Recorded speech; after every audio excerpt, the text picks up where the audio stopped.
예, 해커스 학생 여러분 반갑습니다. 한국사 임진석 강사입니다.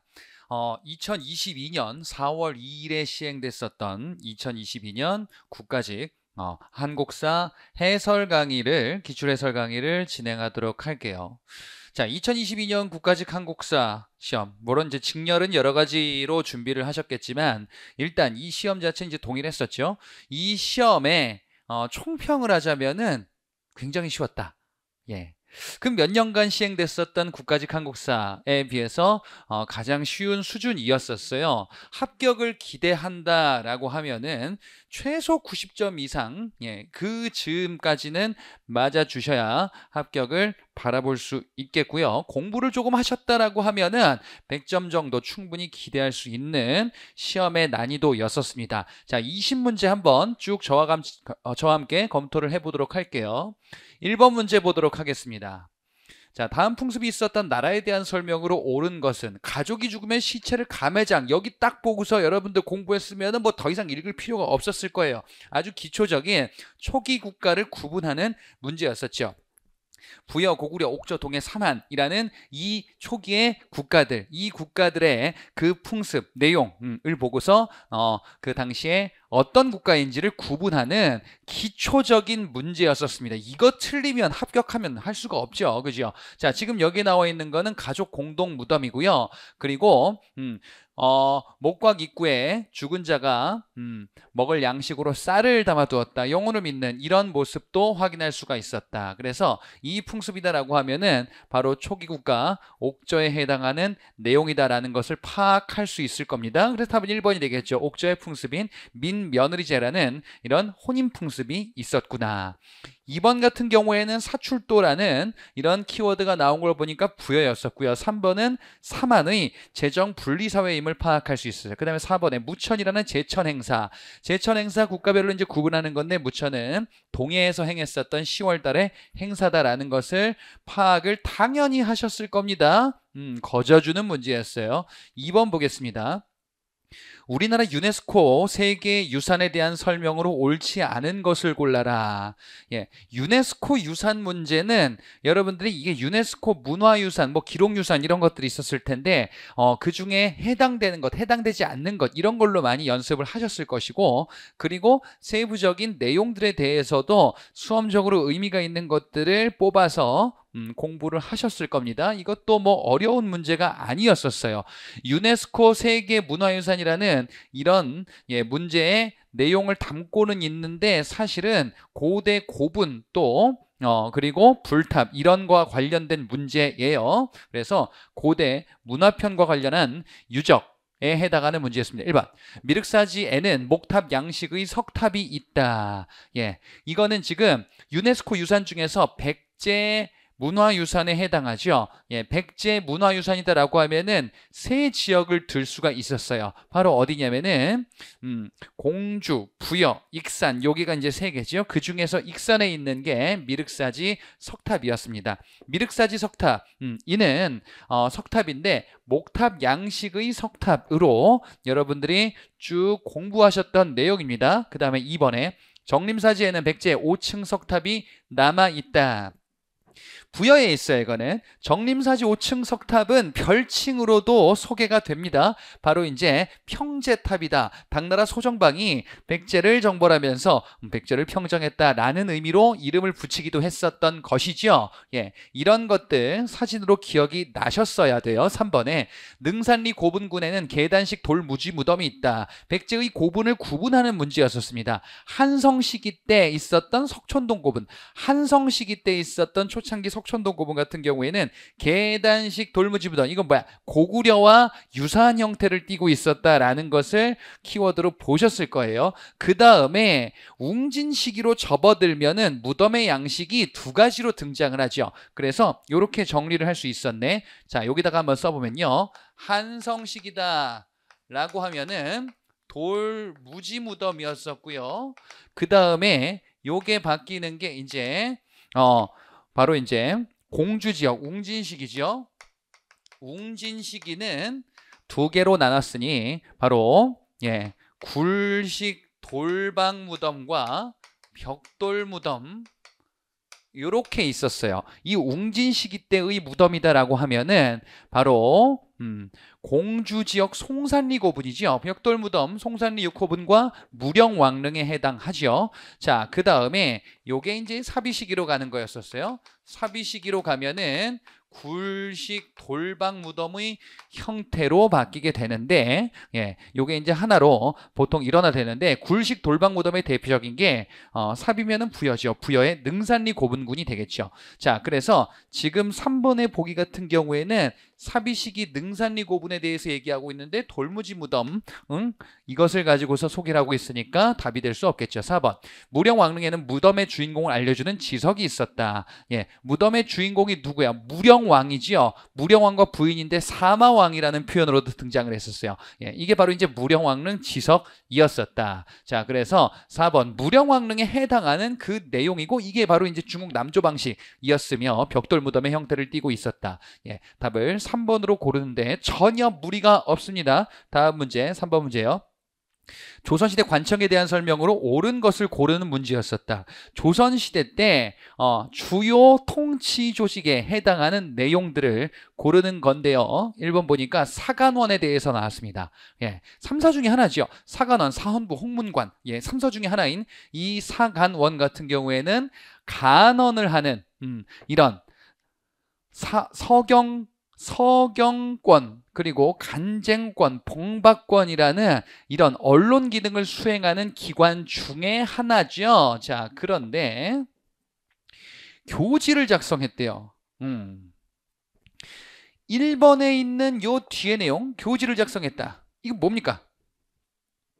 조선시대 기관으로서 이런 것들을 보셨을 거예요. 주요 기관 말고 우리가 보는 게 이런 게 있었어요. 예문관이 있었어요. 예문관이 왕의 교서 교지를 작성하는 조선시대 기관이에요. 근데 지금 보기 3번에 뭐가 있냐면은 외교문서 작성이 있어요. 외교문서를 작성했다. 이거는 승문원이라는 기관의 기능이다 라고 볼 수가 있죠. 그리고 교서 작성과 헷갈릴 수 있는 게 교서관이라는 게 있었어요. 요거는 도서를 관리하고 출판하는 이런 기능을 가지고 있더라. 요 세 가지를 구분해야 되겠습니다. 주요 기관은 아닌데 시험에서 등장하는 내용이에요. 그래서 1번의 내용은 교지를 작성했다. 예, 예문관에 해당하는 내용이에요. 2번에 한성부 시정기를 편찬했다. 시정기는 어디서 나오면 조선왕조 실록과 관련해서 등장해. 사초와 시정기 이렇게 나오죠. 조선왕조 실록의 기본 편찬 자료로 알려져 있습니다. 시정기는 관청에서 올라온 공식 문서, 이런 문서들을 이제 춘추관에서 실록 편찬할 때 만드는 그 문서예요. 그래서 한성부가 아니고 춘추관이에요. 조선 왕조 실록을 편찬하는 춘추관이다. 자, 3번 이게 바로 왕조실록 편찬. 춘추관이 이제 여기로 가야 되는 거죠. 외교문서 작성했다. 요거였었어요. 요거. 승문, 예, 잘못 썼네. 승문원입니다. 승문원이죠. 외교문서 작성은 승문원이라는 기관에서 이렇게 만들어지더라. 4번에 승정원, 국왕의 명령을 출납하였다. 1, 2, 3번이 약간 헷갈릴 법한데 4번이 너무 기본적인 내용이 나왔어요. 승정원, 국왕의 명령, 왕명을 출납한다. 그래서 왕의 비서기관이다. 이렇게 알려져 있죠. 그래서 답은 4번으로 고른다. 1, 2, 3번을 보면은 약간 난이도가 살짝 있을랑말랑, 그런데 4번이 너무 기본적인 난이도였었어요. 자, 4번 문제 보겠습니다.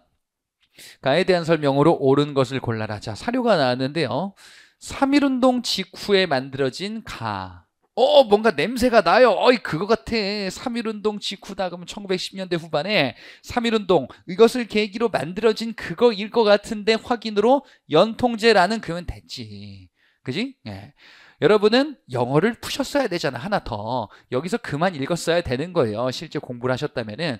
3.1운동 직후에 만들어진 3.1운동을 계기로 대한민국 임시정부가 수립됐는데 그건가? 연통제. 그럼 됐네. 그렇죠. 대한민국 임시정부가 수립이 되고 대한민국 임시정부는 연통제, 교통국 이런 비밀 행정 조직을 갖추고 운영을 했었죠. 그리고 그와 관련한 내용들이 쭉 소개가 되고 있습니다. 그래서 대한민국 임시정부구나.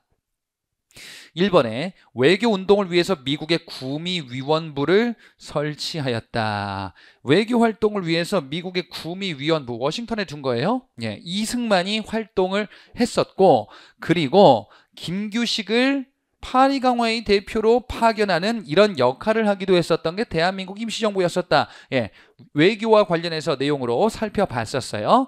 예, 답은 1번이 되겠죠. 어려울 게 전혀 없다. 2번에 비밀결사 운동을 추진하고자 독립의군부를 만들었다. 시기가 맞지 않아요. 그리고 주체도 맞지 않습니다.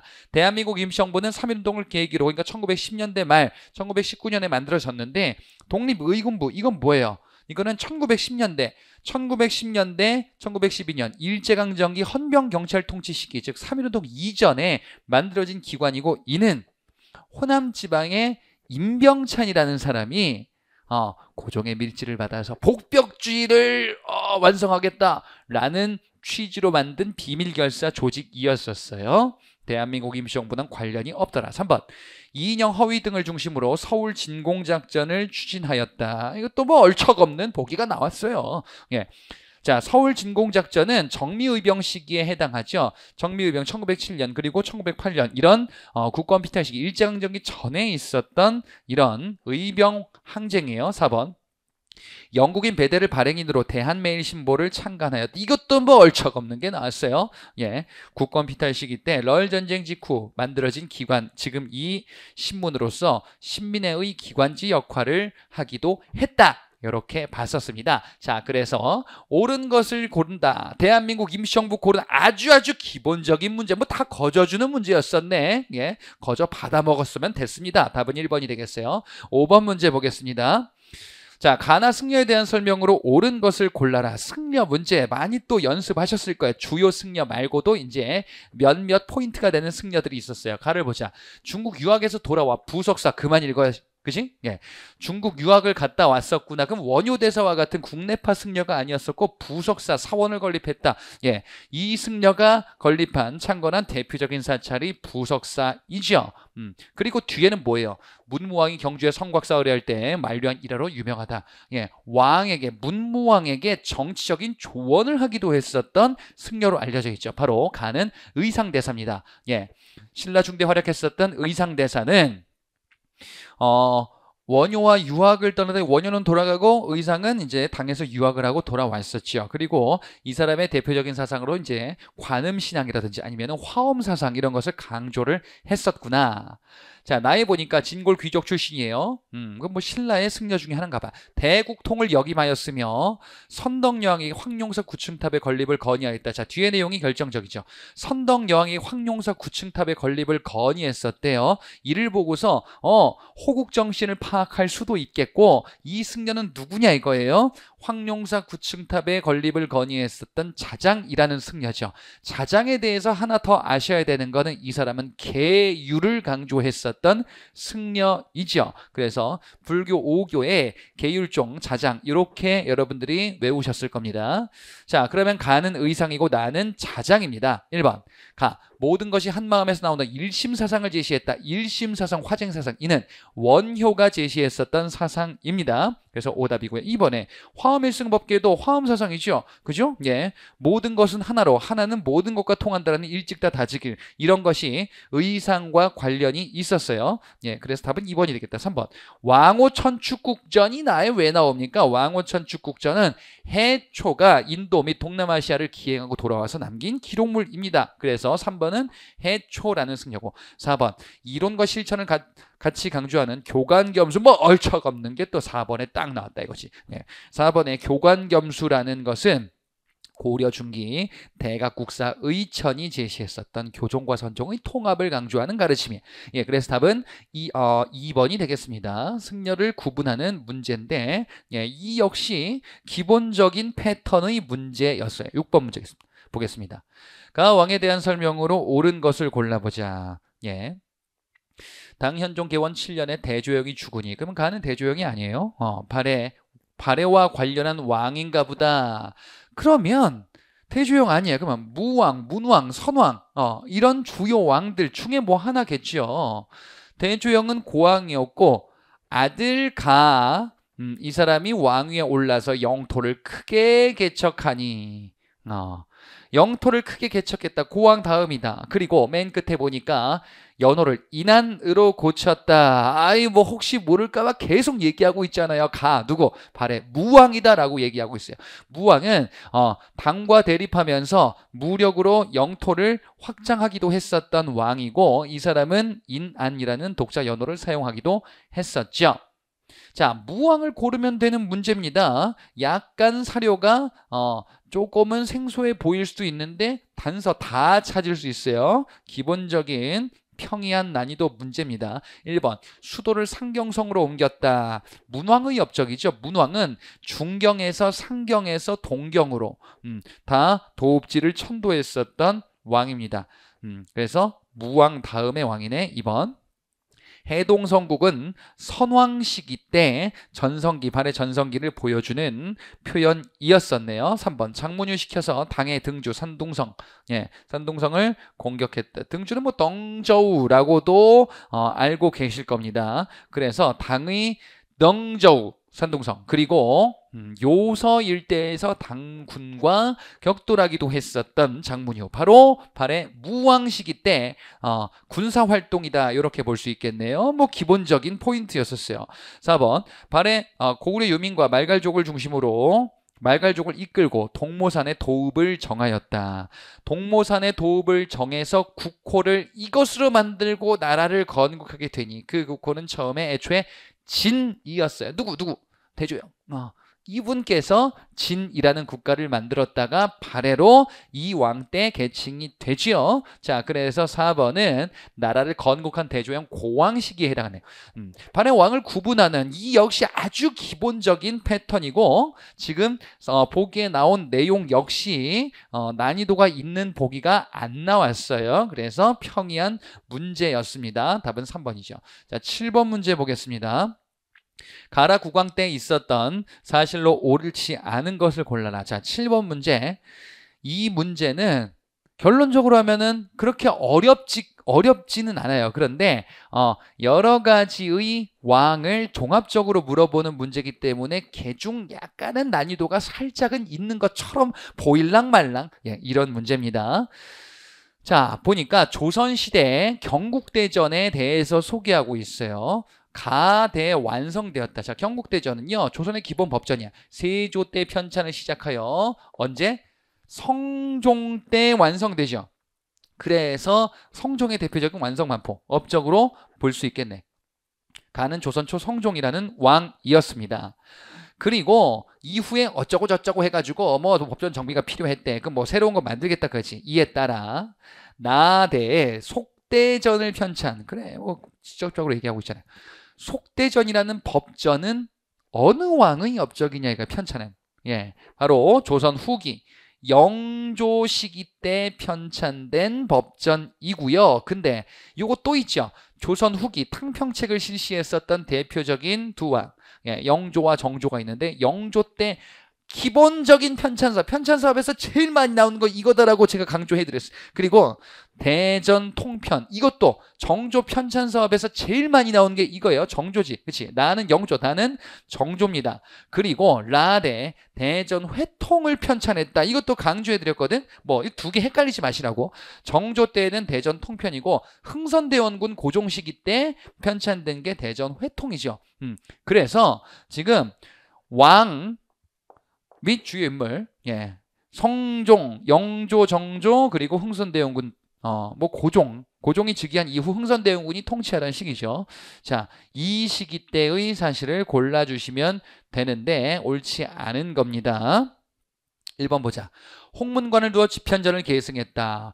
조선 초 성종의 업적이냐라는 거죠. 홍문관을 두었다. 맞아요. 성종 때 홍문관을 두는데 이는 세종 때 만들었던 집현전 세조 때 없어졌는데 성종 때 이름을 바꿔서 이렇게 만들었다. 성종의 뭐 기본적인 업적 중에 하나였었다. 맞아요. 2번. 서원을 붕당의 근거지로 인식하여 대폭 정리했다. 이거 뭐야? 영조의 탕평책의 일환으로 추진된 정책. 이거 맞냐 이거야. 영조 탕평책으로서는 기본적으로는 세 가지를 보셨을 겁니다. 이조전랑의 권한을 약화시켰고 그 다음에 지금 여기 나온 서원을 대폭 줄이기도 했었고요. 그리고 붕당의 그 지방의 우두머리 역할하는 이런 인사들을 좀 부정하기도 했다. 산림을 부정하기도 했다. 이렇게 살펴봤었죠. 영조의 정책입니다. 3번. 사도세자 무덤을 옮기고 화성을 축조하였다. 이 화성을 성을 만들면서 이제 군사 기능을 강화시킨 거예요. 정조의 대표적인 왕권 강화책이죠. 정조의 이거 정책 말고도 이제 여러 뭐 장용령 설치, 초계문신제 실시, 규장각을 설치했다. 이런 것들 있었죠. 뭐 다 기본적인 내용. 4번에 삼정의 분란을 바로잡기 위해서 삼정이정청을 설치했다. 자, 삼정의 분란을 바로잡기 위해서 여러 가지 정책을 흥성대원군 때 시행을 한 건 맞지요. 그래서 뭐 양전사업하고요, 호포제 실시하고 사창제 실시하고 이런 거 했었는데 삼정이정청 설치는 임술농민봉기 철종 때 있었던 그의 후속 조치에 나와요. 임술농민봉기 진주에서 시작돼서 전국으로 확산됐었던 삼정의 문란을 바탕으로 나타났었던 봉기, 철종 때 봉기죠. 정부는 이를 수습하기 위해서 안핵사 박규수를 파견합니다. 안핵사 박규수는 삼정 이정청 설치를 건의해요. 물론 제대로 운영이 되진 않았으나 당시에 있었던 수습책이다. 따라서 4번의 내용은 흥선대원군 전에 있었던 철종 때의 있었던 모습입니다. 예, 답은 4번이 답이죠. 잘못된 거. 8번 문제. 미추친 사건의 명칭은 무엇이냐? 아우, 이런 문제는 너무 막 그지? 예. 여러분 시험에서 이런 거 보면은 어우 반갑다. 그리고 아주 빨리 정확히 탁 체크하고 바로 넘어가야 돼. 사건의 명칭은 무엇이냐 해가지고 쓱 1, 2, 3, 4번 봤더니 사화예요. 그죠? 중종에 의해 등용된 조광조는 기묘사화. 끝. 자, 지금부터 시간 재봐요. 밀주친 사건 사화구나. 중종의 조광조 끝. 5초 걸렸지. 그치? 야, 이런 문제는 5초 안에 끝내야 돼요. 조광조와 관련한 사화잖아요. 그래서 뭐 여차저차 이건 뭐 해설할 것도 없죠. 4차례 사화 중에서 중종 때 조광조의 개혁 정치에 대해서 반발하면서 있었던 벌어졌었던 사화. 그래서 각종 이런저런 사건들이 있었구나. 자, 4차례 사화의 순서를 만약에 물어본다라고 하면은 무갑, 기을 이렇게죠. 무호와 갑자사화는 연산군 때 있었죠. 무호사화는 김종직의 조호 이재문, 이것이 문제가 되었다. 갑자사화는 폐비윤씨 사사, 이 사건이 이제 표면화되면서 벌어진 사화. 그 다음에 4번에 을사사화 같은 경우에는 명종 때 소윤과 대윤의 갈등, 외척 갈등으로 비롯된 사화였었죠. 답은 2번입니다. 9번 문제. 자, 가나에 대한 설명으로 옳은 것을 골라라. 자, 9번 문제. 약간 지금 20개 문제 중에서 개 중에서 약간 난이도가 있는 문제예요. 하지만 공부를 충실히 하셨다면은 답을 찾는데 어려움은 크게는 없어야 됩니다. 자, 가 역사서의 저자는, 자, 그러면은 뭘 파악하는 거야? 가는 역사서구나를 먼저 파악하는 거야. 역사서를 물어보겠구나. 자, 쭉 보니까 왕에게 바쳤대요. 그러면 이거는 정부 주도로 편찬한 관찬 역사서다라는 사실을 또 파악할 수 있어요. 그리고 뭐 전하께서 어쩌고 저쩌고 열람하시고 왕이 뭐 왕명으로 편찬 지시를 내렸던 것 같아. 그리고 쭉 보니까 하물며 신라, 고구려, 백제가 나라를 세우고 어쩌고 저쩌고. 그러면 삼국의 역사를 편찬한다라는 것을 요거 가지고 끄집어낸 거예요. 또 쭉 보니까 여기에 중국과 통교한 까닭으로 뭐 당소에는 열전이 있으나 국내는 상세하고 우여 소략하게 어쩌고 저쩌고 소략하게 썼대요. 열전이 있대요. 그러면 이걸 가지고 파악할 수 있는 게 기전체구나. 아, 삼국의 역사를 왕명에 따라 편찬했는데 기전체야. 기전체 서술 방식에서 본기, 열전, 지표 이런 거 나오잖아요. 그죠? 그러면은 기전체구나라는 것을 파악하는 것이. 자, 그럼 요 세 가지를 조합하는 거야. 뭐 왕명에 따라 편찬, 삼국의 역사, 그 다음에 기전체. 그러면은 조합하면은 뭐가 뿅 나와요? 예, 고려 중기 때 김부식의 삼국사기라는 역사서가 결론으로 나오게 되죠. 나 역사서 다음과 같이 서문이 실려 있대요. 부여씨와 고씨가 망한다는 김씨가 신라. 아이, 그럼 됐어요. 이거 뭔지 알 것 같아. 그치? 여러분들 이거 되게 많이 봤었던 사료 이거 공부하셨으면은 뭐 남북국 용어를 처음 사용하잖아요. 발해 역사에 대해서 주목하면서 남북국 통일신라와 발해가 양립하는 남북국의 시대다. 이렇게 정의를 했었던 그 역사서. 바로 조선 후기 때 유득공이 편찬했었던 발해고라는 역사서죠. 자, 그러면 가는 김부식 삼국사기, 나는 유득공의 발해고입니다. 요렇게 사료에서 끄집어냈어요. 보기를 보자. 1번. 가는 동명왕 땡. 네. 김부식의 삼국사기는 신라 중심으로 역사를 서술하죠. 동명왕의 업적을 칭송한 영웅서사시는 고구려 동명왕 주몽이에요. 고구려에 주목한 고려 중기가 아니라 고려 후기 때의 서술 경향이에요. 자, 그래서 1번은 뭐예요? 이규보의 동명왕편이라는 역사서 시죠. 2번, 가는 불교 중심으로 고대 설화를 수록하였다. 불교 중심 땡. 김부식의 삼국사기는 유교 합리주의 사관이지. 그래서 불교 관련된 이런 내용들은 좀 많이 뺐어요.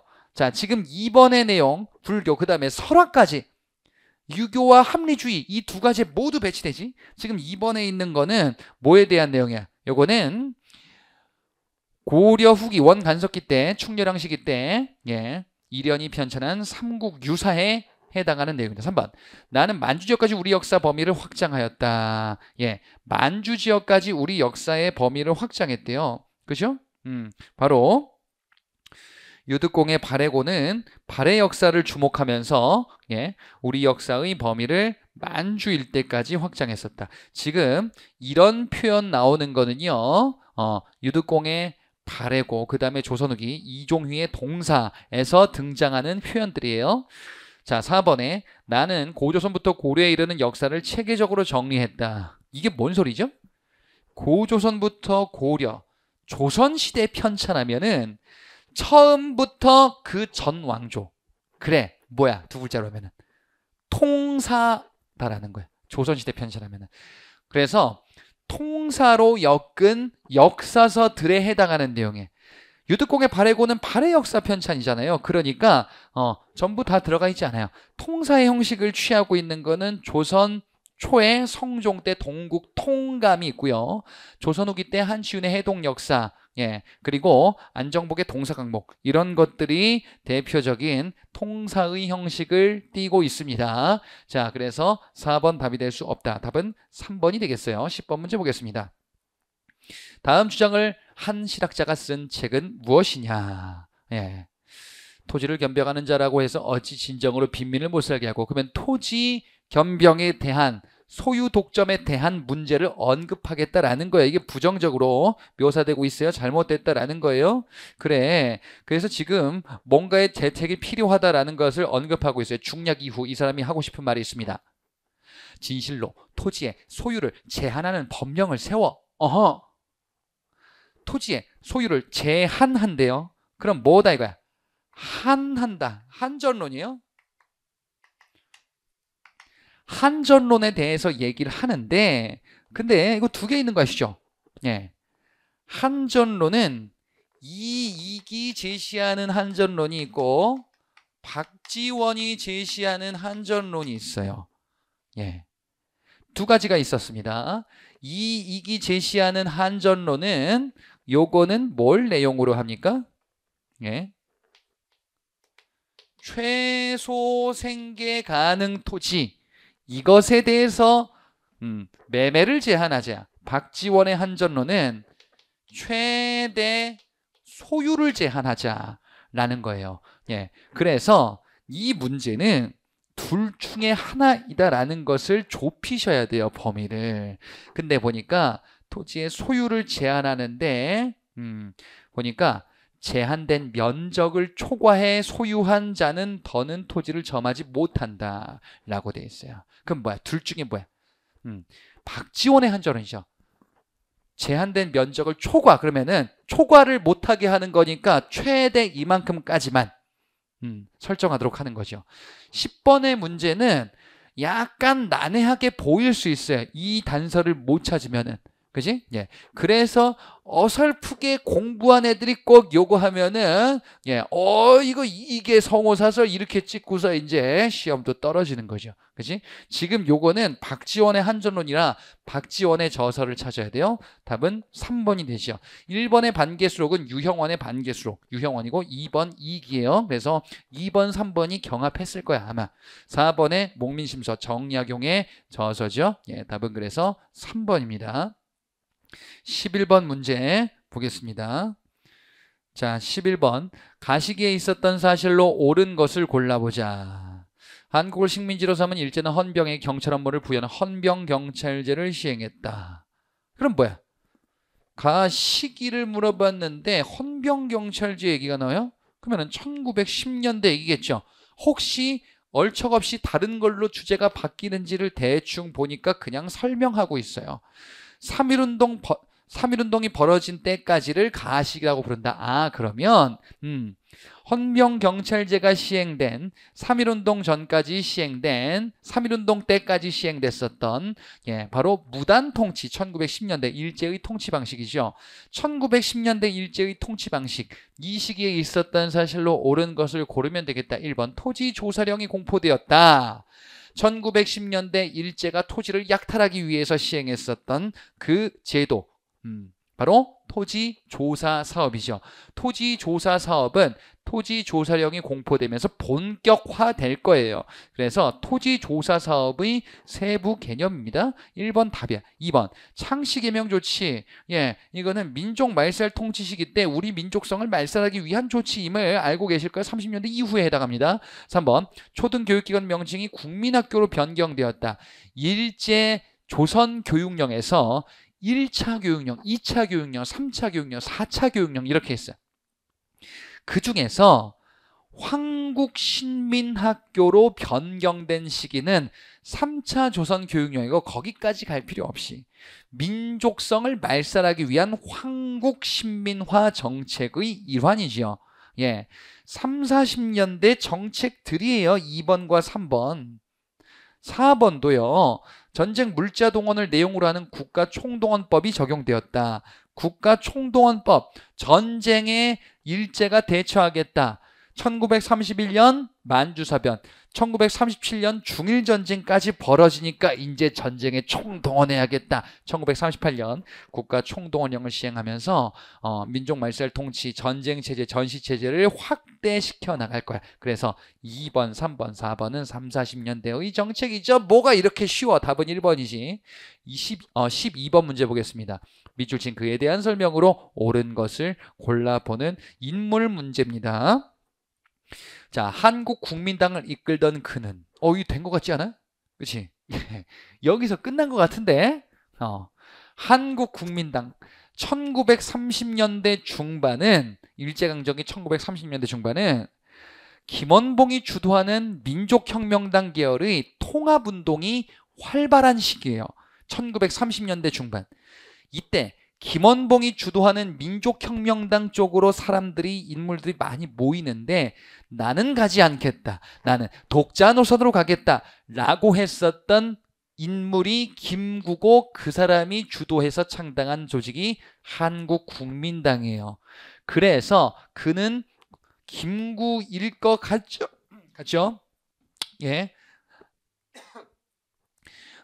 갑자기 목이 메었습니다. 마지막에 보니까 남한 단독 선구가 결정되자 김규식과 더불어 남북협상위에서 평양을 방문하기도 했다.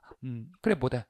김구가 김규식과 평양을 방문해서 통일정부 수립을 위하여 막판에 이런 활동을 벌였구나 라는 거죠.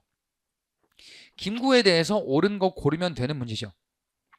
여러분 김구에 대한 인물 문제는 모든 강사가 예측하는 패턴이에요. 그래서 이 문제 역시 어려운 문제가 전혀 아니더라라는 거예요.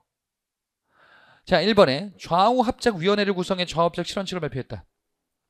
좌우합작 운동에 해당하는 인물은 여운형과 김규식이 대표적이었잖아요. 김구는 여기에 참여하지 않았더라라는 포인트가 있었어요.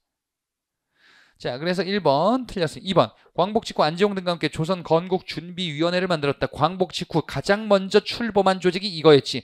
조선 건국준비위원회. 이 건준이는 여운형과 안재홍이 주도했었던 광복 직후 국내의 단체이죠. 김구는 이때 아직 광복 직후라 국내에 귀국하기 전이에요. 3번 무장 항일 투쟁을 위해서 하와이로 건너가 대조선 국민군단을 결성했다. 이것도 월척 없죠. 김구는 이런 활동을 한 적이 당연히 없어요. 대조선 국민군단 이거 언제 나와요? 1910년대 3.1운동 전에 만들어진 이런저런 독립운동 조직에서 미주 지역에서 출연하는 그런 조직이에요. 대조선 국민군단을 결성하는데 주도한 사람은 박용만이라는 독립운동가입니다. 김구와는 관련이 없더라. 4번 모스크바 3상회의 결정사항이 알려지자 신탁통치 반대운동을 펼쳤다. 신탁통치 반대운동, 반탁운동이죠. 찬탁이냐 반탁이냐. 자, 김구는 우익의 좌익이요? 우익이죠. 우익인 김구는 반탁운동을, 좌익들은 찬탁운동을 전개했다. 그래서 찬반탁 갈등이 심했었다라는 걸 봤었죠. 김구, 이승만, 이 우익 세력들이 주도한 반탁운동입니다. 그래서 답은 4번이에요. 김구에 대한 평범한 문제입니다. 13번 문제. 재헌국회 활동에 대해서 옳은 것을 골라라. 야, 이건 진짜 사료 하나라도 넣지. 너무 성의가 없죠. 푸는 데는 어렵지 않았어야 돼요. 그러니까 1번 반민족행위특별조사위원회를 구성했다. 줄여서 뭐야 이거 반민특위죠. 자, 재헌국회가 뭐죠? 재헌국회는 5.10 총선거 실시에 따라 등장한 국회예요. 5.10 총선거에 당선된 의원들 임기는 2년이었었어요. 그래서 이들은 대한민국 정부 수립 전에는 재헌 헌법을 만들어 공포할 거고요.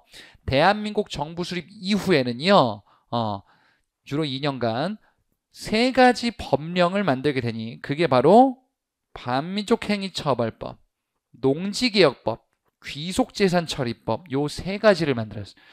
자, 그래서 만들고 국회 내에 조사위원회를 구성하기도 했으나 당시 이승만 대통령의 방해로 실패하게 됐었습니다. 2번 한일 기본조약 체결에 반대하는 성명을 내놓았다. 자, 재헌국회 활동하는 시기는 이승만 정부 시기고 6.25 전쟁 전까지예요. 근데 이번에 한일 기본조약 체결, 이거는 박정희 정부 1960년대에 있었던 일이죠. 자, 한일 기본조약을 체결하기 위한 국교 정상화가 박정희 정부 1960년대 추진이 되고 이에 대해서 반대하며 시위를 전개했으니 그 시위를 우리는 뭐라고 하냐? 6.3 시위다라고 하죠. 1964년에 있었던 박정희 정부 시기 때의 모습이에요. 그럼에도 불구하고 정부는 조약 체결을 강행하게 되죠. 3번 통일 3대 원칙이 언급된 7.4남북 공동성명을 발표하였다. 이것도 박정희 정부죠. 유신체제 출범 직전에 있었던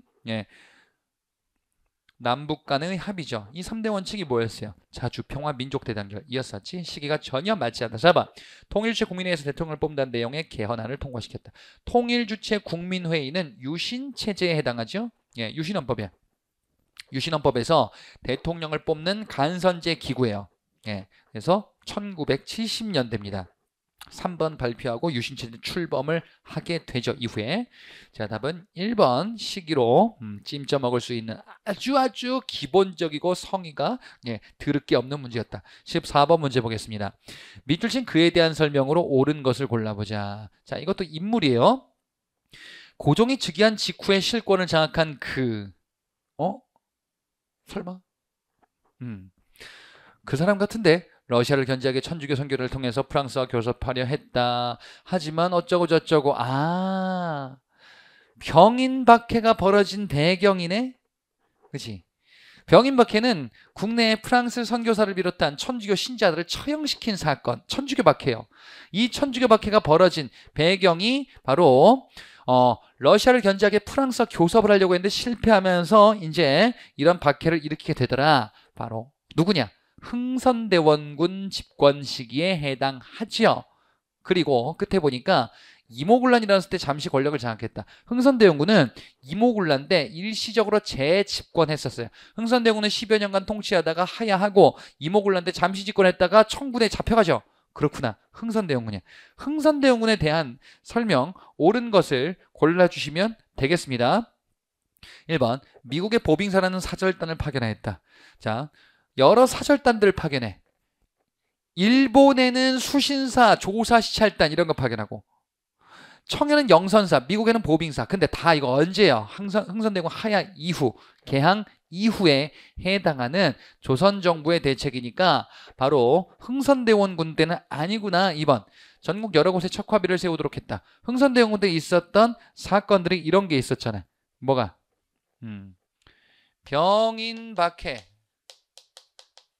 천주교 박해, 좀 아까 봤었던 이것을 구실로 병인 양요가 벌어졌었고, 그리고 제너럴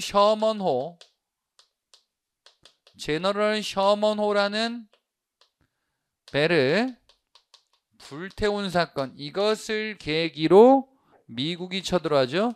신미 양요가 벌어지죠. 그리고 요 사이에 무슨 일이 있었냐? 오페레트 도굴 사건이 있었어요.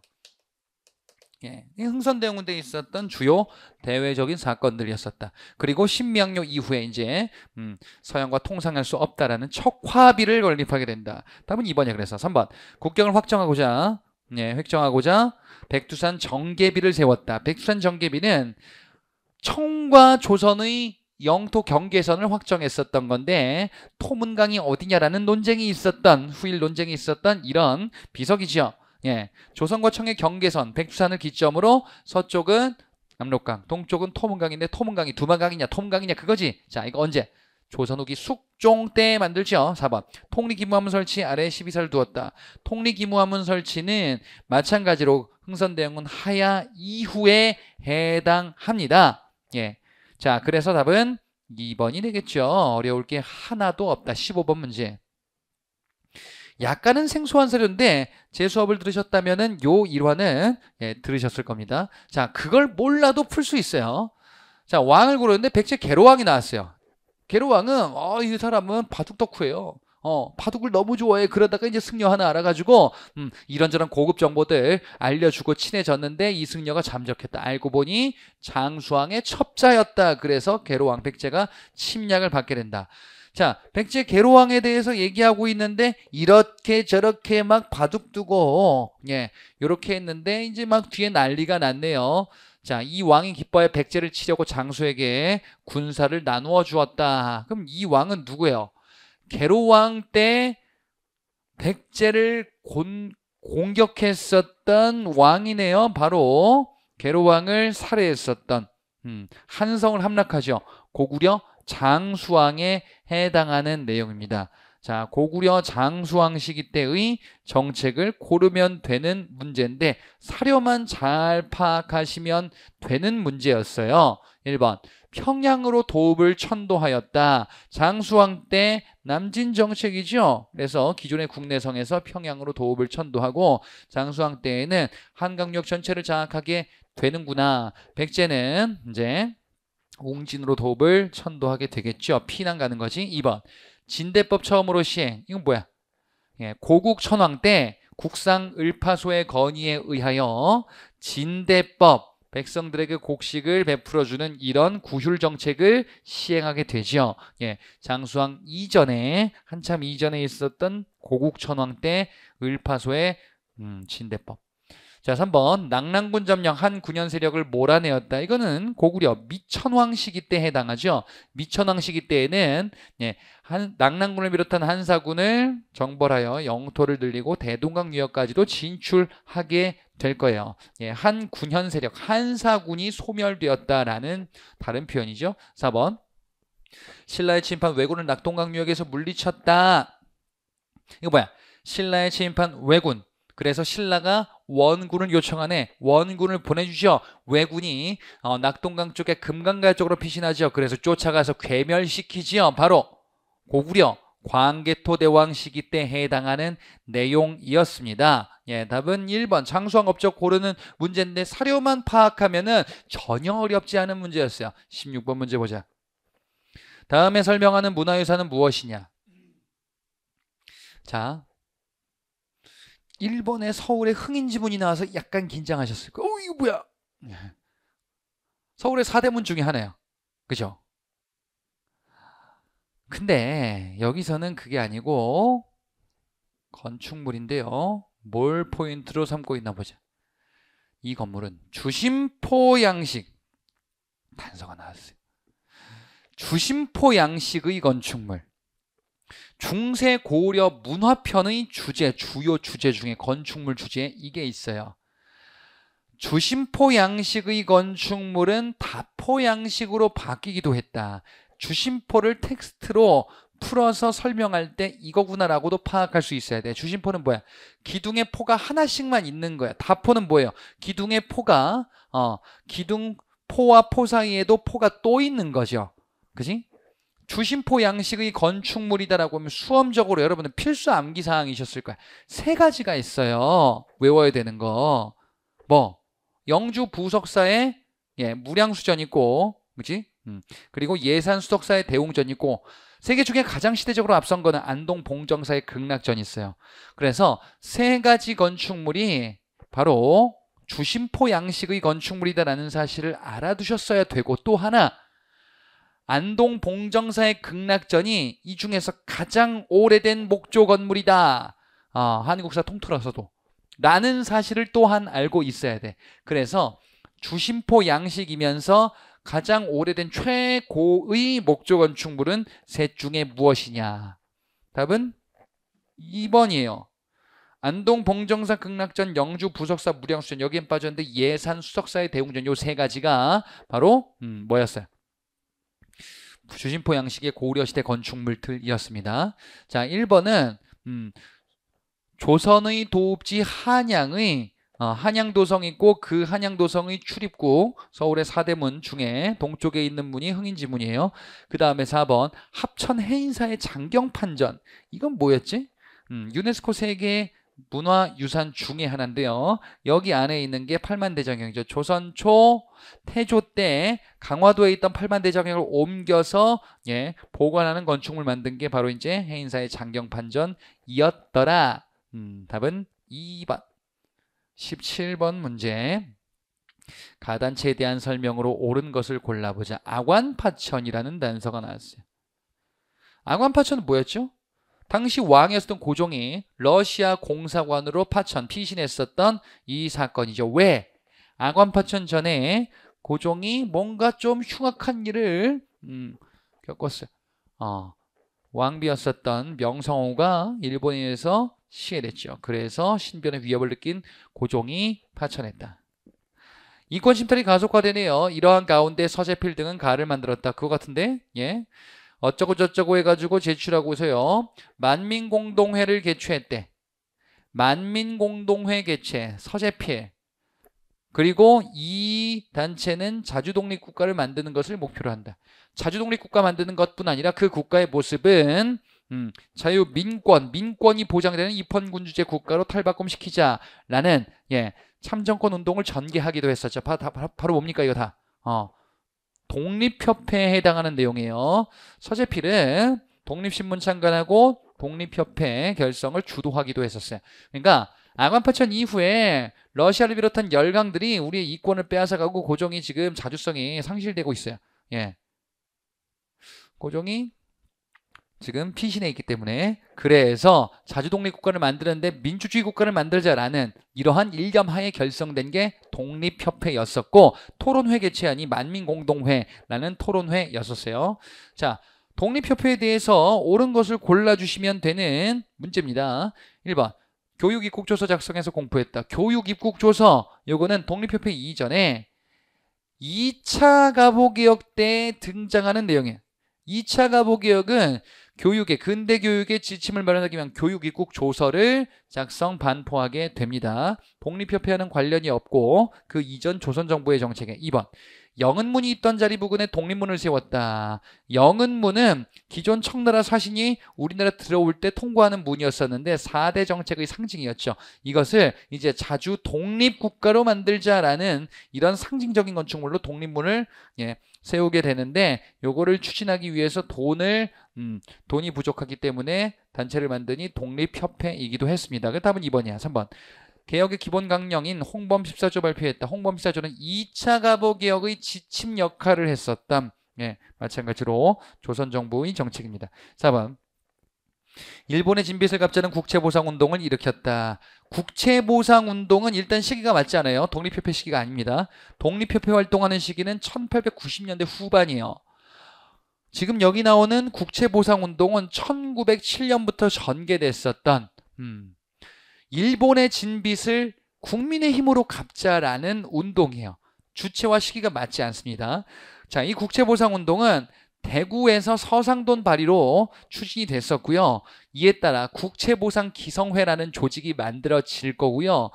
신문인 대한매일신보가 이를 적극 후원하기도 했었어요. 독립협회와는 관련이 없더라. 18번 문제 보겠습니다. 가식이 사실로 옳지 않은 것을 골라보자. 자, 무신정권 몰락과 공민왕 측이 사이야. 그럼 이거 고려시대다라는 거죠. 고려 후기예요. 무신정권이 몰락했다? 자, 무신정권이 쭉 이어지다가 몰락했어요. 그럼 뭐의 시작인 거야, 이제? 그 다음에 애들 누구야? 집에서 여기. 무신이 아니라 이제 권문세족 친원파들이 등장하겠죠. 무신 정권이 몰락하게 된 배경 중에 하나가 바로 몽골과의 전쟁이었어요. 몽골 전쟁을 끝내고 이제 개경으로 돌아가며 본격적인 원의 간섭을 받는, 자주성이 상실되는 원에 굽히고 간 거죠. 원나라에. 그래서 원 간섭기가 이어지겠죠. 근데 공민왕이 즉위하면서 공민왕은 반원 정책을 본격화시키죠. 그래서 친원파 기처를 숙청하고 정동행성 이문소라는 간섭기구 폐지하는 등의 조치들을 취하는구나. 자, 그러면 가시기는 뭐라고 파악하면 되냐? 원 간섭기라고 파악하면 되는 거였다. 그치? 자, 1번. 만권당이 만들어졌다. 자, 옳지 않은 거 고르는 거예요. 만권당은 인물이 떠올라야 돼요. 이거 누가 만들었냐? 충선왕이 원의 수도 연경에다가 퇴임 이후에 만든 거예요. 충선왕, 충자왕, 충렬왕, 충선왕 등등의 왕들 다 원간섭기 때의 왕들이죠. 1번 맞아요. 그래서 2번 정동행성 설치. 정동행성은 고려를 때려눕힌 원나라가 일본 원정을 위해서 만들었었던, 동쪽의 일본을 정벌하기 위해서 만든 기구가 정동행성이었는데 일본 원정 실패로 끝나고, 그리고 이후에 내정 간섭 기구로 자리를 쭉 잡고 이어졌었죠. 예. 자, 원 간섭기 때 내정 간섭 기구 정동행성 있고요. 그 다음에 만호부라는 기구, 다루가치라는 기관, 다루가치라는 관리가 파견되기도 했었고, 그 다음에 응방이라는 수탈기관도 있었으며 여자 공녀를 잡아가기 위한 결혼도감이라는 기관도 있었죠. 이런 것들 전부 다 원간섭기 때 있었던 것, 시기를 파악하면 되는 거였던 거야. 3번 쌍성총관부가 수복되었다. 쌍성총관부는 원이 몽골과 항쟁 과정에서 고려 영토를 뺏고 천령 이북의 땅에다가 쌍성총관부라는 이 기관을 만들었습니다. 근데 이 쌍성총관부가 수복됐다는 것은 원나라 반원 정책 해가지고 우리가 영토를 수복했다는 거, 공민왕의 반원 정책에 들어가 있어요. 그래서 요 연표 다음이지. 공민왕 측이 이후에 해당하니까. 4번 제왕운기가 저술되었다. 자, 고려 원간섭기 시기 때 만들어진 편찬된 역사서, 대표적으로 일연의 삼국유사, 이승휴의 제왕운기, 이 역사서들은 단군이 고조선을 건국했다라는 그 사실이 담겨 있기도 한 역사서로서 이는 원간섭기 충렬왕 시기에 해당합니다. 자, 그래서 4번도 맞아요. 3번 공민왕 업적이기 때문에 답이 될 수 없겠죠. 19번 문제 보겠습니다. 이 나라의 경제 상황에 대한 설명으로 옳지 않은 것을 골라보자. 뭐 경제편 주제 이것저것 끌고 왔거든요. 자, 일단 나라부터 파악해야지. 그러면 지금 뭐 있어? 전식과라는 제도가 있었다. 그럼 더 이상 일단 읽을 필요가 없어. 왜? 이 나라부터 파악하고 보기 보면 되잖아요. 전식과 고려의 토지제도죠. 네. 고려 토지제도 전식과는 경종 때 시정전식과를 시작으로 목종 때 개정정식과, 그 다음에 문종 때 경정전식과로 발전해 나갔었죠. 하지만 무신집권 즈음부터 이 전식과 제도는 와해되기 시작한다. 어찌 되었건 전식과가 있었던 나라는 고려다. 그 다음에 뒤에 내용 보니까 소를 이용한 기피가리를 하기도 했다. 고대 때 우경을 실시하고 중세 고려 시기 때에는 이 기피가리가 확대되겠죠. 시비법 발달, 고려 중세 시기 때 와서 시비법이 발달하고 이제 휴경지를 극복하기 시작하는 농법 관련해서 2년 3작 윤작법도 중세 고려 시기 때 이제 처음으로 등장하는 거예요. 그 다음에 이양법 고려 후기에 등장한 대표적인 논농사 방식이야. 다 농법에서 고려 시기에 등장하는 내용들입니다. 또한 마지막에 결정적으로 농상집요. 이건 뭐야? 원나라로부터 들여왔었던 농서죠. 실제 시험에서는 여기까지만 읽으셨어야 돼. 전 다 읽었는데요. 그래서 맞았는데요. 영어 한 문제 틀렸을 거야 아마. 국어 한 문제 틀렸을 거야. 자, 그래서 이 나라는 바로 뭐다? 고려다. 고려에 대한 내용에 1번 재정을 운영하는 관청으로 3사를 두었다.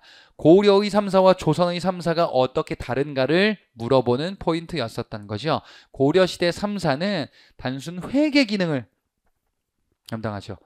재정을 운영하는 회계라는 것이 돈 관리잖아요. 조선시대 3사는 아까도 봤었어요.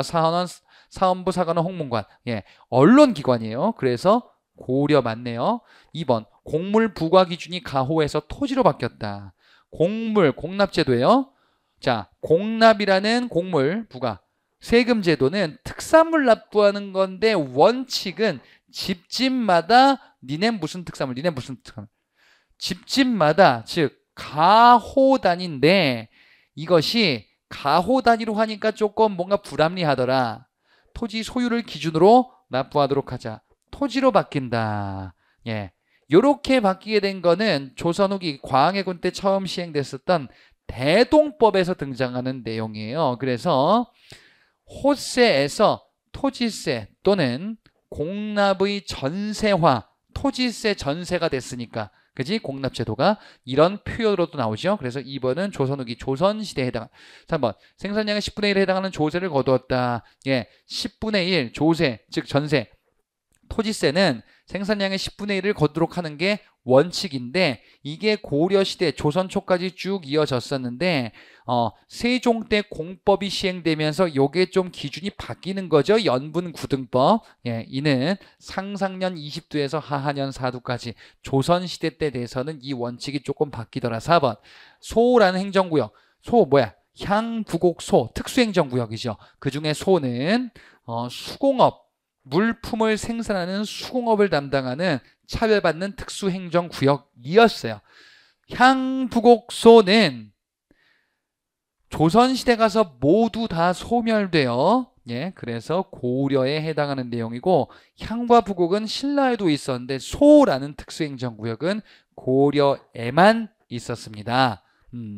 자, 그래서 경제편 주제를 여러 가지 갖고 와서 물어보는 문제였는데 대동법이 너무나 중요한 기본 포인트였기 때문에 틀리면은 당연히 또 안 되는 문제였어요. 자, 20번 마지막 문제입니다. 가시기에 있었던 일로 옳은 것을 골라보자. 가시기에 보니까 신미양요부터 가보개혁 시행 전까지예요. 자, 신미양요는 앞서도 본 것처럼 흥선대원군 집권 시기 때 제너럴 셔머너 사건을 구실로 미국이 침입한 사건이에요. 그리고 이 신미양요 이후에 흥선대원군은 척화비를 건립하고 머지않아 좀 있다가 이제 하야할 거야. 그리고 고종의 친정 시기 때 이런저런 일들이 계속 있게 되죠. 자, 그럼 보기를 보자. 자, 이거는 근대 시기 때 있는 사건들을 배열하는 문제예요. 결국 1번 을사늑약 체결했다. 갑오개혁은 1894년 1차 갑오개혁이 시행됩니다. 동학농민운동이 벌어지는 시기 1890년대 중반이에요. 을사늑약이 체결되려면 러일전쟁이 끝나야 돼요. 러일전쟁이 1905년 끝나게 되고 일제가 우리의 외교권을 가져가고 통감부를 설치하는 1905년 을사늑약을 체결하게 됩니다. 그래서 가 한참 이후에 해당해. 이번 정미의병도 마찬가지다. 자, 정미의병 때에는 해산된 군인들이 의병에 합류하기도 해요. 해산된 군인, 군대 해산이 있어야죠. 군대 해산은 일본이 우리의 국권을 빼앗아가는 시기 때 하게 된다. 을사늑약 체결 이후 한일 신협약 비밀각서에 바로 군대 해산이 있고 해산된 군인들이 여기 합류하더라. 예, 그래서 이번은 1907년 이 시기 한참 뒤입니다. 자, 3번에 오페르트 도굴 미수 사건. 예, 흥선대원군 시기죠. 아까 본 것처럼 여기 볼까요? 신미양요 이전이에요. 이게 1871년이고 이게 1868년이야. 예, 연도를 외우는 것보다 이 사건의 선후 관계를 파악해야 되죠. 예, 그래서 오페르트 도굴 미수 사건 또는 오페르트 도굴 사건은 신미양요 이전 시기에 해당합니다. 자, 그래서 가 이전에 해당하죠. 4번 조미소 통상조약 체결.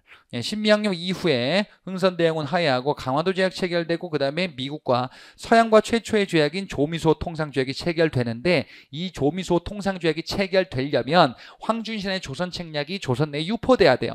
황준센의 조선책략은 황준센이 조선에게 미국과 수교회를 권유했었던 책이죠. 그래서 수교하는구나. 요것은 다 고종 친정기, 즉 흥선대원군 하야 이후에 해당합니다. 예, 그래서 답은 4번이었습니다. 자, 이렇게 보니까 어때요? 예, 문제가 전혀 어렵지가 않죠. 여러분들에게 좋은 결과가 있었기를 기원하고 또한 준비하시는 학생들은 예, 수험에 도움이 조금이라도 되기를 바라는 마음으로 해설 강의를 마치도록 하겠습니다. 예, 수고하셨습니다.